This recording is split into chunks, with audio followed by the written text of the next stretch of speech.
कहानी की शुरुआत होती है इजिप्ट के एक शहर में। जब लिली घर वापस आई तो उसने अपने पालतू पंछी को पिंजरे के नीचे एक काले लिक्विड में गिरा हुआ देखा। उसने घबरा कर अपनी माँ से उसे बचाने को कहा, लेकिन उसकी माँ ने पंछी को उठाया और उसे अपने हाथों से कुचल दिया। इसके बाद लिली के माँ बाप घर के नीचे बने एक तहखाने में गए जो एक काले पिरामिड के नीचे था। वहाँ एक रहस्यमयी पत्थर का ताबूत रखा हुआ था जो इतना भारी था कि उसे खोलने के लिए लिली के पिता को जंजीरों का सहारा लेना पड़ता था। उसके अंदर एक मम्मी लेटी हुई थी और लिली की माँ उसके पास जाकर देखने लगी कि कहीं वो जाग तो नहीं गई। तभी अचानक मम्मी हिली और सारी मोमबत्तियां बुझ गईं। दोनों ने जल्दी से मोमबत्तियां दोबारा जला दी और फिर माँ ने कहा कि मम्मी अभी नहीं जागी है। लेकिन अगले ही पल मम्मी ने अचानक अपनी पट्टियों को तोड़ दिया और ताबूत से जुड़ा हुआ एक हुक सीधा जाकर उसके जबड़े में घुस गया। उसने उसे हवा में उठा दिया और मार डाला। उसी वक्त उस ताबूत का ढक्कन अचानक से बंद हो गया और अंदर बंद मम्मी उसे पीटने लगी।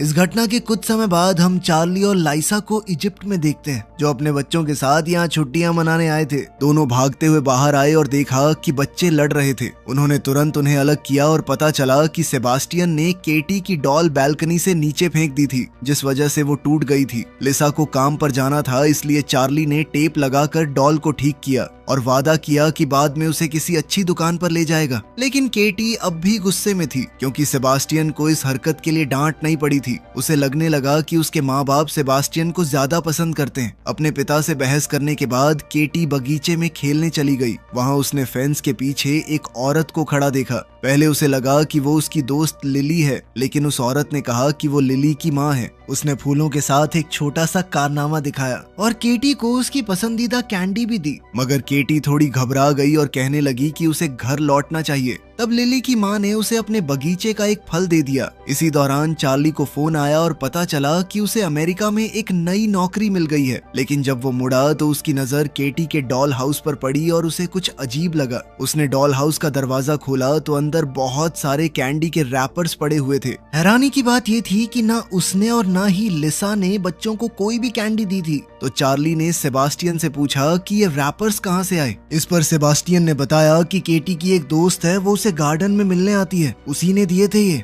उधर केटी जैसे ही फल पकड़ने लगी, लिली की माँ ने माफी मांगी और धीरे धीरे कोई मंत्र पढ़ने लगी। अचानक वो फल फट गया और उसके अंदर से एक कीड़ा निकला। वो सीधा केटी के मुंह के अंदर घुस गया। अचानक केटी सांस न ले पाने की वजह से जमीन पर गिर पड़ी। जब तक चार्ली गार्डन में पहुंचा, केटी वहां से गायब हो चुकी थी और फेंस में एक सुराख बना हुआ था। घबराया हुआ चार्ली तुरंत सड़क पर दौड़ा और पड़ोसियों से पूछने लगा कि क्या उन्होंने केटी को कहीं देखा है। तभी अचानक रेतीले तूफान के आने का अलार्म बजने लगा और चार्ली ने एक औरत को बच्ची के साथ भागते देखा। वो तुरंत उनके पीछे दौड़ पड़ा। कुछ देर तक वो उस औरत का पीछा करता रहा, लेकिन तेज आंधी और लोगों में मची अफरा तफरी की वजह से वो औरत भाग निकली।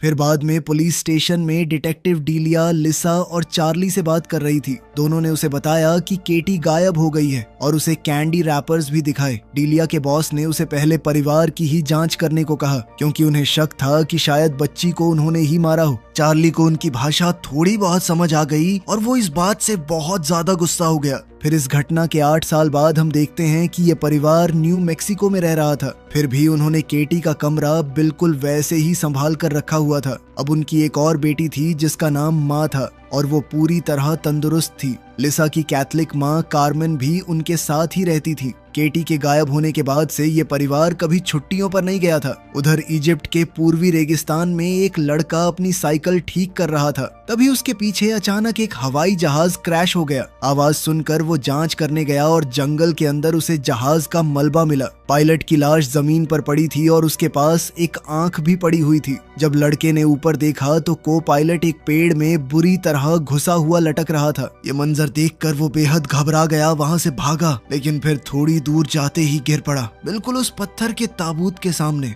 कुछ समय बाद हम देखते हैं कि रिसर्चर्स परेशान बैठे थे क्योंकि उनकी टीम किसी भी मशीन की मदद से उस पत्थर के ताबूत के अंदर नहीं देख पाई थी। आखिरकार उन्होंने उसे खोलने का फैसला किया। उन्होंने पहले कभी इस तरह का ताबूत नहीं देखा था। फिर अंदर उन्हें एक मम्मी मिली। वो धीरे धीरे उस पर लिपटे कपड़े हटाने लगे और उन्हें उन पर बने कुछ अजीब निशान नजर आए। मम्मी के हाथों के नाखून बहुत लंबे थे, पर हैरानी की बात ये थी कि उसकी चमड़ी अभी भी ताजी लग रही थी। जब उन्होंने चेहरे से कपड़ा हटाया खोला तो सब हैरान रह गए। अंदर एक जवान लड़की थी। जैसे ही वो उसकी तस्वीरें लेने लगे तो वो मम्मी अचानक से जाग गई। उसकी आंखें पूरी तरह काली हो गई और उसके मुंह से एक कीड़ा बाहर निकला। वो सार्कोफेगस के अंदर तड़पने लगी और जोर जोर से चीखने लगी। उधर न्यू मैक्सिको में चार्ली और लिसा को अमेरिका की एम्बेसी से फोन आया। उन्हें बताया गया कि केटी जिंदा मिल गई है। ये खबर सुनते ही दोनों तुरंत कायरो के लिए निकल पड़े। वहाँ एक डॉक्टर ने उन्हें चेतावनी दी कि केटी ने बहुत ज्यादा ट्रॉमा और भूख का सामना किया है। वो गहरे शॉक की हालत में थी, इसलिए उसका व्यवहार अजीब हो सकता था। डॉक्टर ने कहा कि किसी भी अचानक हरकत या तेज आवाज से बचना होगा।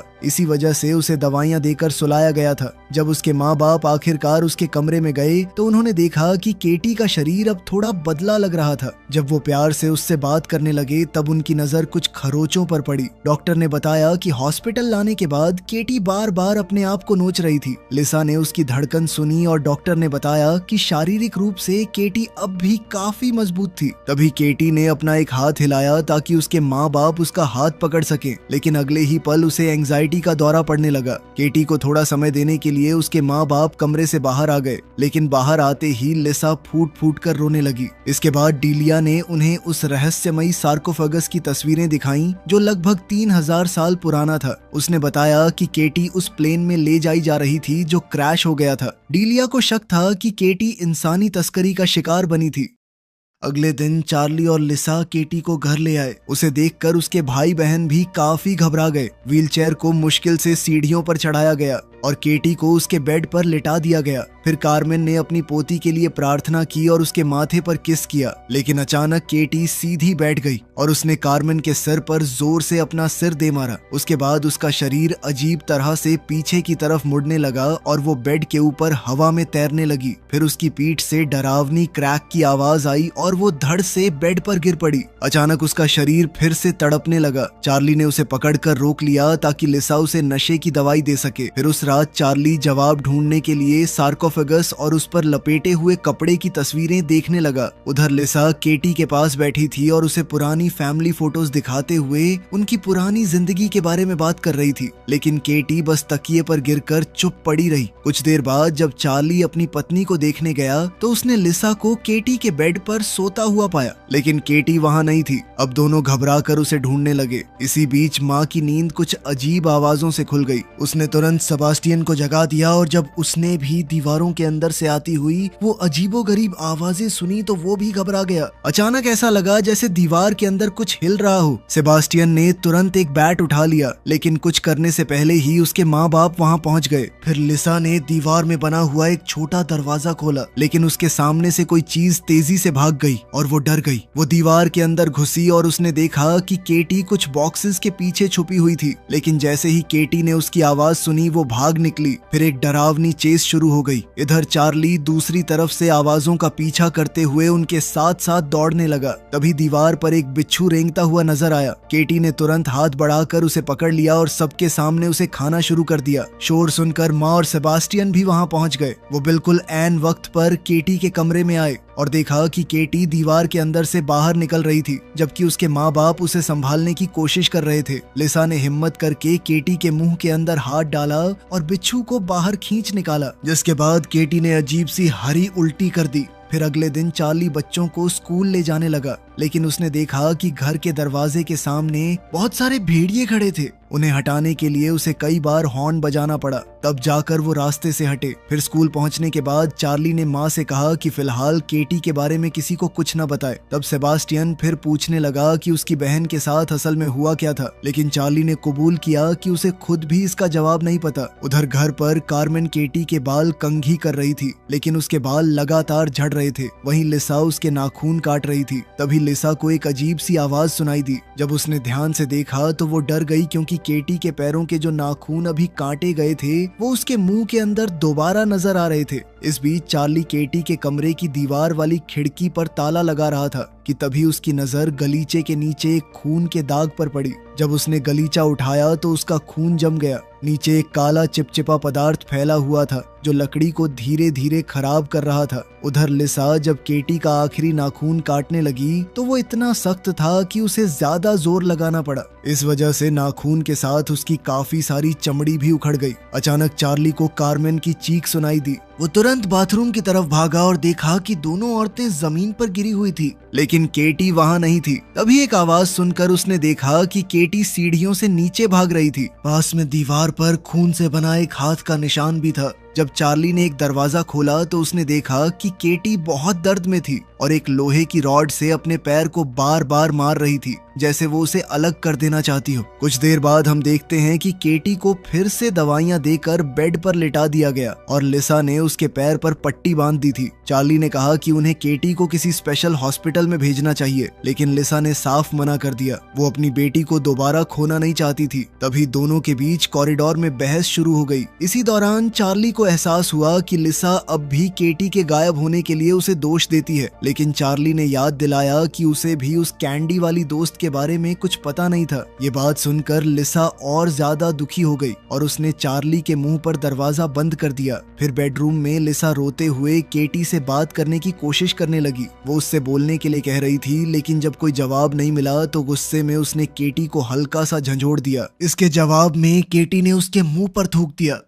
वहीं दूसरी ओर बाथरूम में चार्ली को केटी की उखड़ी हुई चमड़ी का टुकड़ा मिला। ध्यान से देखने पर उसे उस पर कुछ अजीब निशान दिखे। फिर अपने डेस्क पर जाकर उसने चमड़ी की परतें अलग की और हैरान रह गया जब उसने देखा कि उस पर बने निशान बिल्कुल वैसे थे जो सार्कोफेगस के कपड़े पर बने हुए थे। फिर अगले दिन चार्ली एक आर्कियोलॉजी प्रोफेसर के पास गया और उसे निशान की तस्वीरें दिखाई। प्रोफेसर ने बताया कि ये तो एंशिएंट इजिप्ट की एक भाषा है, ये तुम्हें कहाँ से मिली? तब चार्ली ने उससे गुजारिश की कि वो इसे पढ़ने की कोशिश करे। उस रात चार्ली केटी का हाथ पकड़कर उसके पास बैठा रहा और रोते हुए उससे माफी मांगने लगा। तभी उसने एक अजीब सी आवाज सुनी। ध्यान से सुनने पर उसे समझ आया कि केटी के मुंह की लगातार क्लिक करने वाली आवाजें असल में मॉर्स कोड थीं। चार्ली ने तुरंत नोटबुक निकाली और सारे सिग्नल्स लिखने लगा। फिर वो दौड़कर केटी की पुरानी चीजें ढूंढने गया, जिसमें एक मॉर्स कोड गाइड भी थी। जब उसने मैसेज को डिकोड किया तो वो बार बार सिर्फ एक ही नाम दिखा रहा था, लिली। चार्ली ने तुरंत डीलिया को फोन करके ये बात बताई। डीलिया ने पूछा कि क्या उनके किसी दोस्त या जान पहचान वाले का नाम लिली था या फिर कभी उस नाम की किसी लड़की ने उनसे संपर्क किया था। ये सुनकर चार्ली को कुछ याद आया। उसने पुराने लेटर्स और कार्ड्स से भरा एक बॉक्स खोला और उसमें उसे एक कार्ड मिला जिस पर कैंडी की ड्राइंग बनी हुई थी। कार्ड के नीचे एक नाम लिखा था, लिली। इसी बीच माँ बाथरूम से बाहर आई और उसे केटी के कमरे से एक गाना सुनाई दिया। उसे लगा कि शायद ये आवाज उसकी बहन की है। जब उसने पूछा तो केटी ने मान लिया कि वो अब बोल सकती है, लेकिन उसने माँ से कहा कि फिलहाल ये बात किसी को न बताए। फिर अचानक केटी दरवाजे के पीछे से माँ की उंगलियों को चाटने लगी। ये देखकर माँ डर गई और भाग खड़ी हुई, लेकिन केटी ने कुछ काले जादू के शब्द फुसफुसाए और माँ एकदम से वहीं जम गई। कुछ ही पलों में माँ का शरीर हवा में उठने लगा और उसे सांस लेने में तकलीफ होने लगी। उनके घर की लाइट्स भी लगातार जल बुझ करने लगी और फिर माँ जोर से दरवाजे से टकरा गई। फिर अगली सुबह डीलिया को चार्ली से वो कार्ड मिला। उसने सिस्टम में सर्च किया, लेकिन उसे लिली नाम की कई लड़कियां मिली जिनका सरनेम कार्ड पर लिखे नाम से मिलता था। एक कोलीग की मदद से उसने पता लगाया कि वो कार्ड सिर्फ असवान के रेगिस्तान के बीच मौजूद एक छोटे से पोस्ट ऑफिस से भेजा गया हो सकता था। ये जगह उस प्लेन क्रैश की जगह के भी काफी करीब थी। वहाँ आसपास सिर्फ एक ही और चीज थी, एक नेक्टरीन के फलों का खेत। अब रेगिस्तान के बीच ऐसा खेत होना काफी अजीब बात थी। फिर डीलिया ने केटी के किडनैपिंग वाले दिन की तस्वीरें दोबारा देखी और उसने जमीन पर पड़ा हुआ वो फल भी देख लिया। उधर चार्ली आर्कियोलॉजी प्रोफेसर से मिला। प्रोफेसर ने बताया कि वो अजीब लिखावट वाकई हायराटिक भाषा में थी और उसे एक मम्मी को बांधने वाले कपड़ों पर लिखा गया था। फिर उसने बताया कि उसमें एक नाम बार बार लिखा हुआ था, नास्मारानियन। फिर प्रोफेसर ने प्राचीन इजिप्शियन मॉन्स्टर्स पर हुई एक इंटरनेशनल लेक्चर की रिकॉर्डिंग चलाई। उस लेक्चर के मुताबिक नास्मारानियन एक बहुत पुराना राक्षस था जो परिवारों को बर्बाद कर देता था। वो एक इंसान से दूसरे इंसान में जाकर नफरत फैलाता था। उसे रोकने का सिर्फ एक ही तरीका था, वही शब्द जो उन प्राचीन बाइंडिंग्स पर लिखे गए थे। इन बाइंडिंग्स को उस व्यक्ति के शरीर पर लपेटा जाता था जो राक्षस के कब्जे में हो, ताकि नास्मारेनियन उसके अंदर ही कैद रहे। खैर, उधर स्कूल में हम देखते हैं कि माँ अचानक अपनी टीचर की बेइज्जती करने लगी थी। उसी वक्त घर पर केटी मुस्कुरा रही थी क्योंकि वो अपनी छोटी बहन को कंट्रोल कर रही थी। वहीं इजिप्ट में डीलिया उस खेत तक पहुंच गई। उसने दरवाजा खटखटाया लेकिन किसी ने जवाब नहीं दिया। आखिरकार उसने पिछले दरवाजे से अंदर घुसने का फैसला किया और घर के हर कमरे की तलाशी लेने लगी। कुछ देर बाद उसे एक पिरामिड मिला और उसके साथ एक चेन मैकेनिज्म भी जो तहखाने का रास्ता दिखा रहा था। फिर डीलिया नीचे उतरी और वहां उसने वो जगह देखी जहां पहले सार्कोफेगस रखा हुआ था। जब वो वापस घर के अंदर आई और फोन इस्तेमाल करने की कोशिश की तो वहां कोई सिग्नल नहीं था। तभी उसकी नजर सामने के खुले हुए दरवाजे पर पड़ी। अगले कमरे में उसे किसी की मौजूदगी महसूस हो रही थी। डीलिया ने तुरंत अपनी गन निकाली और जोर से कहा कि वो पुलिस है। ये सुनते ही वो साया भागने लगा। अचानक लिली की माँ सामने आ गई और चाकू लेकर डीलिया पर हमला करने की कोशिश की। तब अपनी जान बचाने के लिए डीलिया ने गोली चला दी और उसे गिरा दिया। उसके बाद डीलिया ने केटी के बारे में पूछने की कोशिश की, लेकिन तभी उसकी नजर दरवाजे पर खड़ी लिली पर पड़ी। लिली तुरंत भाग गई और डीलिया उसके पीछे दौड़ पड़ी। लंबी दौड़ के बाद डीलिया ने उसे एक चट्टान के किनारे पर घेर लिया, लेकिन लिली लगातार जमीन खोदती जा रही थी। उसे रोकने के लिए डीलिया ने आसमान की तरफ गोली चला दी। तब लिली ने अपने हाथ में पकड़ा हुआ एक बॉक्स दिखाया जो उसने अभी अभी जमीन के अंदर से निकाला था। जब डीलिया ने बॉक्स खोला तो उसे अंदर एक टेप मिली जिस पर केटी लिखा हुआ था। इसी बीच लिसा बाथटब भरने की कोशिश कर रही थी, लेकिन नल से साफ पानी की जगह काला पानी निकलने लगा। घबराकर वो तुरंत बेसमेंट में गई ताकि पूरा पानी का सिस्टम बंद कर सके। वहां उसे पाइप्स के अंदर से कुछ अजीब आवाजें भी सुनाई दी। साथ ही उसकी नजर चार्ली के लाए हुए कार्ड्स और कागजों पर भी पड़ी। उधर चार्ली बच्चों को स्कूल से लेकर घर लौट रहा था। रास्ते भर माँ बार बार वही बुरी गालियां दोहरा रही थी जो उसने पहले बोली थी। तब चार्ली ने सेबास्टियन से कहा कि वो अपनी माँ को स्कूल में हुई बात के बारे में कुछ न बताए। वहीं घर पर कार्मेन केटी के कमरे में बैठी प्रार्थना कर रही थी। अचानक केटी ने उसका हाथ काट लिया और उस पर झपट पड़ी। फिर केटी ने कहा कि वो चाहे तो उसका दिल धड़कना बंद कर सकती है। ये सुनकर कार्मेन ने उसे जोर से धक्का दिया और कमरे से भागने की कोशिश की, लेकिन केटी ने अपनी ताकत से दरवाजा बंद कर दिया। जब कार्मेन पलट कर देखती है तो केटी वहां से गायब थी और व्हीलचेयर अपने आप हिल रही थी। अगले ही पल केटी उसके पीछे नजर आई और उसने कार्मेन को जोर से गिरा दिया। वो इतनी जोर से गिरी कि उसके नकली दांत मुंह से बाहर आ गए। कार्मेन ने अपना जीसस का क्रूसिफिक्स पकड़ा और दोबारा प्रार्थना करने लगी, लेकिन केटी हंसने लगी और अपनी शक्ति से माला को ही कार्मेन के गले में कस दिया। फिर उसने वहशी आवाज में कहा कि मरना काफी मजेदार होता है। इतना कहकर उसने कार्मेन को खिड़की से बाहर फेंक दिया। कुछ देर बाद चार्ली और बच्चे घर पहुंचे और उन्होंने देखा कि वो भेड़िए अब नहीं है यहाँ पे। तभी कार्मेन सीधा उनकी गाड़ी के बोनट पर आकर गिरी। माँ ये देखकर हंसने लगी, जबकि चार्ली तुरंत कार्मेन की मदद के लिए भागा, लेकिन उसी वक्त एक भेड़िया गाड़ी के दरवाजे के पास आ गया। उधर लीसा जब केटी के कमरे में गई तो उसने देखा कि केटी आराम से बेड पर सो रही थी, लेकिन जब उसने खिड़की से बाहर देखा तो उसका खून जम गया। बाहर भेड़िए उसकी माँ के शरीर को नोचकर खा रहे थे। वहीं दूसरी ओर पुलिस स्टेशन में डीलिया ने टेप चलाई। वीडियो में लिली की मां नजर आई। वो कह रही थी कि एक मासूम बच्चा सबसे बेहतर होता है क्योंकि उसका शरीर ज्यादा देर तक टिकता है, लेकिन जरूरत पड़े तो कोई भी इंसान काम आ सकता है। उसके बाद वीडियो में प्राचीन भाषा के कुछ शब्द और एक अजीब सा काला जादू दिखाया गया। डीलिया ने लिली से पूछा कि इस टेप का मतलब क्या है। जब लिली ने जवाब नहीं दिया तो डीलिया ने उसे झंझोड़ दिया। तब लिली ने अपना मुंह खोला और दिखाया कि उसकी जुबान काट दी गई थी। डीलिया ने पूछा कि क्या ये उसकी माँ ने किया था, तो लिली ने हाँ में सिर हिला दिया। फिर काफी मुश्किल से लिली ने समझाया कि एक बार उसने सच बताने की कोशिश की थी और सजा के तौर पर उसकी जुबान काट दी गई। उसने ये भी बताया कि केटी को सार्कोफेगस से बाहर नहीं होना चाहिए था। जब डीलिया ने और जानकारी मांगी तो लिली ने सब कुछ लिखकर बता दिया। सब पढ़ने के बाद डीलिया ने तुरंत चार्ली को फोन करने की कोशिश की, लेकिन उसने कॉल नहीं उठाया। उधर कार्मेन के अंतिम संस्कार के दौरान माँ अपना दांत खींचती रही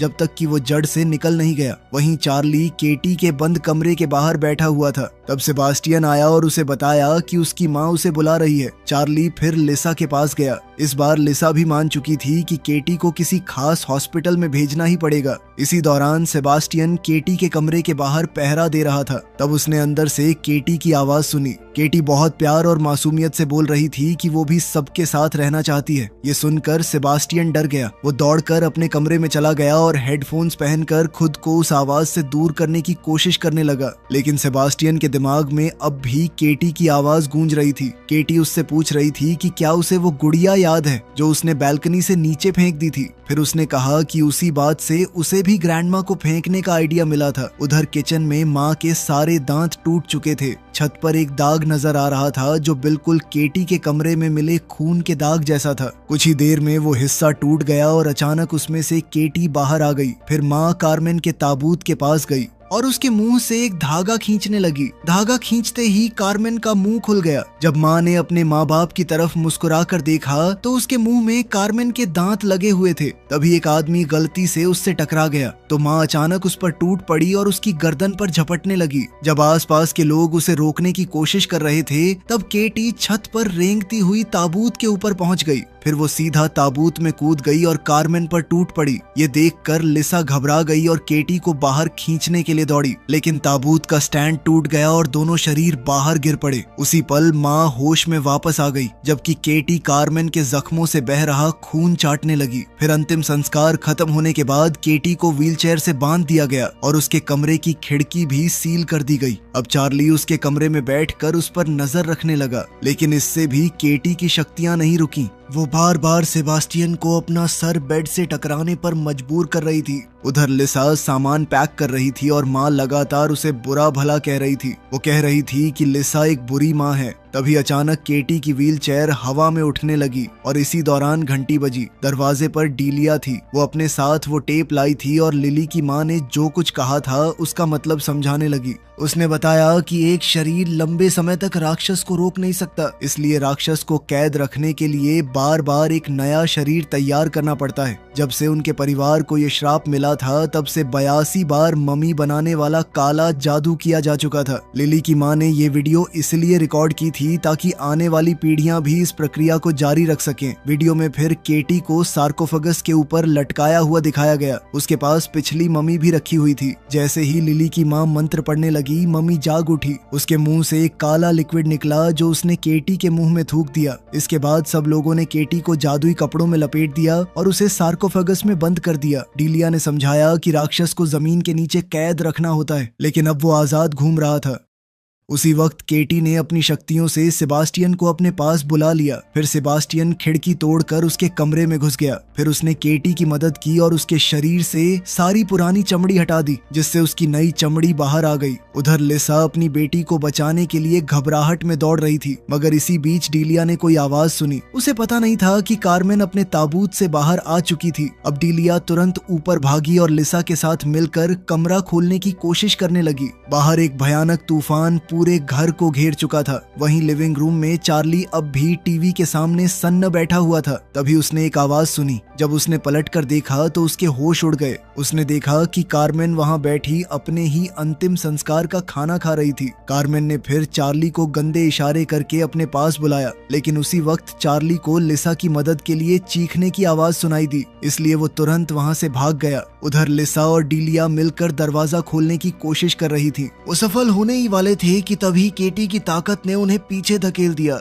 फिर कुछ पल बाद दरवाजा अपने आप खुलने लगा। जब दोनों ने अंदर देखा तो केटी अपने पूरे राक्षसी रूप में हवा में तैर रही थी। फिर केटी तुरंत चार्ली पर झपट पड़ी। उसने उसकी चमड़ी का एक टुकड़ा काट लिया, लेकिन बाकी लोगों ने उसे खींचकर पीछे हटा दिया। बदले में केटी ने डीलिया को जोर से धक्का दिया और वो सीढ़ियों से नीचे गिर गई। उसके बाद केटी ने अपनी माँ के सिर पर वार किया और फिर उसने चार्ली की चमड़ी निगलकर उसके भी कई बार सिर पर वार किया। लिसा चार्ली की मदद करना चाहती थी, लेकिन केटी ने दरवाजा बंद करके उसे सेबास्टियन के साथ कमरे में कैद कर दिया। अचानक सेबास्टियन ने बैट उठाकर लिसा पर हमला कर दिया। तब लिसा ने जमीन पर पड़ी एक ड्रग की सिरिंज उठाई और दीवार के अंदर बने रास्ते में छुप गई। फिर सेबास्टियन उसका पीछा करने लगा। जब सेबास्टियन का ध्यान भटका तो लिसा ने अचानक उसे ड्रग इंजेक्शन दे दिया। कुछ ही पलों में सेबास्टियन बेहोश हो गया। उधर नीचे डीलिया को होश तब आया जब कार्मेन ने उसकी गर्दन पर पैर रखा। फिर कार्मेन ने अपने मुंह से एक बिच्छू निकाला जो सीधा डीलिया के मुंह में जा गिरा। उसके बाद उसने डीलिया को छोड़ दिया। अब डीलिया ने तुरंत खुद को संभाला और कार्मेन को लात मार दी। इससे कार्मेन का सिर रेलिंग में फंस गया, लेकिन उसी वक्त बिच्छू की पूंछ डीलिया के गले को अंदर से काटने लगी। दर्द के बावजूद डीलिया ने अपने गले के अंदर हाथ डालकर बिच्छू को बाहर खींच लिया। उधर दूसरी ओर केटी चार्ली का गला दबाने की कोशिश कर रही थी। चार्ली ने उसे जोर से धक्का देकर अलग किया और फिर वो रेंगता हुआ सीढ़ियों तक जा पहुंचा और डीलिया से मिल गया। इसके बाद दोनों भागते हुए बेडरूम की तरफ गए। रास्ते में चार्ली ने डीलिया से कहा कि वो मंत्र के शब्द याद रखे। फिर जैसे ही केटी ने दोबारा अपने पिता पर हमला किया तो चार्ली ने उसे जोर से पकड़ लिया। तभी डीलिया ने मंत्र पढ़ना शुरू कर दिया। उसके गले में छेद हो चुका था, इसलिए उसने एक हाथ से उसे दबाए रखा। अब केटी लगातार तड़प रही थी और वो खुद को नोचने लगी। आखिरकार चार्ली ने उसे जोर से जमीन पर गिरा दिया। तभी लिसा भी कमरे में आ गई। चार्ली ने उसकी तरफ देखकर माफी मांगी और अगले ही पल केटी ने अपने मुंह से सारा काला लिक्विड चार्ली के मुंह में उगल दिया। इसी के साथ राक्षस दूसरे शरीर में जा चुका था। चार्ली और केटी दोनों एक साथ जमीन पर गिर गए। वो दोनों एक दूसरे का हाथ पकड़े हुए थे। फिर कुछ देर बाद केटी को होश आया और इस बार उसने अपनी माँ को नॉर्मल आवाज में मॉम कहकर बुलाया। कुछ समय बाद हम देखते हैं कि चार्ली को तहखाने में एक ताबूत के अंदर बंद कर दिया गया था। अब बिल्कुल नॉर्मल दिख रही केटी ने उस ताबूत पर मॉर्स कोड के जरिए नॉक किया तो अंदर से चार्ली ने भी मॉर्स कोड में ही जवाब दिया। उसने अपने परिवार को बताया कि वो उनसे बहुत प्यार करता है। इसी बीच उन्हें पता चला कि लिली की माँ अब भी जिंदा है और वो हॉस्पिटल में भर्ती है। फिर एक दिन दोपहर को लिसा उससे मिलने आई। उसने चुपके से उसे नशे का इंजेक्शन दे दिया। फिर डीलिया व्हीलचेयर पर बैठे चार्ली को लेकर आई और तीनों ने मिलकर राक्षस को लिली की माँ के अंदर भेजने का जादू शुरू कर दिया। तो आपके हिसाब से क्या उन्होंने सही किया? कमेंट्स में जरूर बताना। मिलते हैं अगली वीडियो में। अंधेरी दीवारों में खुद को ढूंढता हूँ मैं। जो दिन सहाने थे उन्हीं को सोचता हूँ मैं।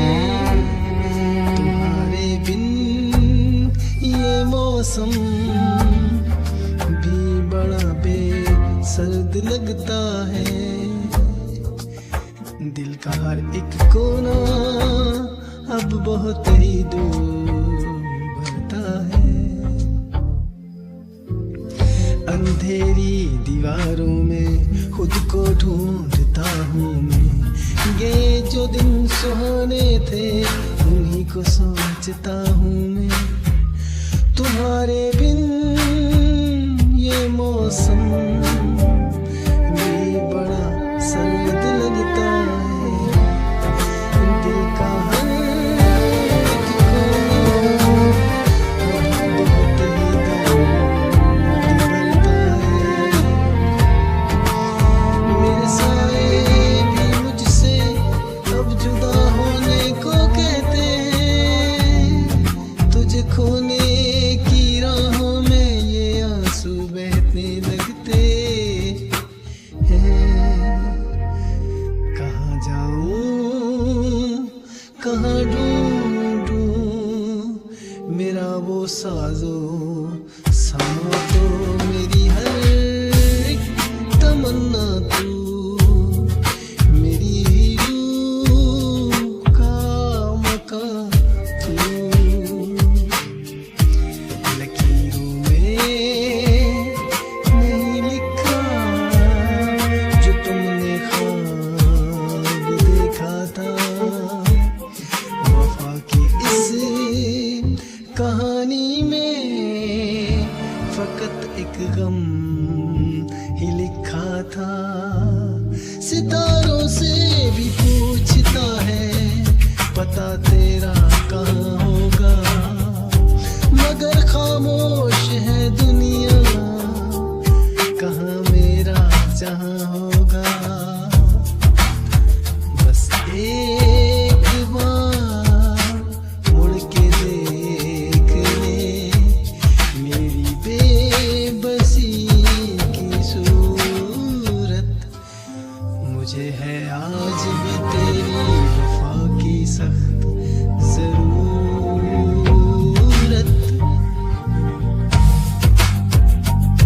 साए मेरे तन्हा सफर बस रह गया दर्द का असर।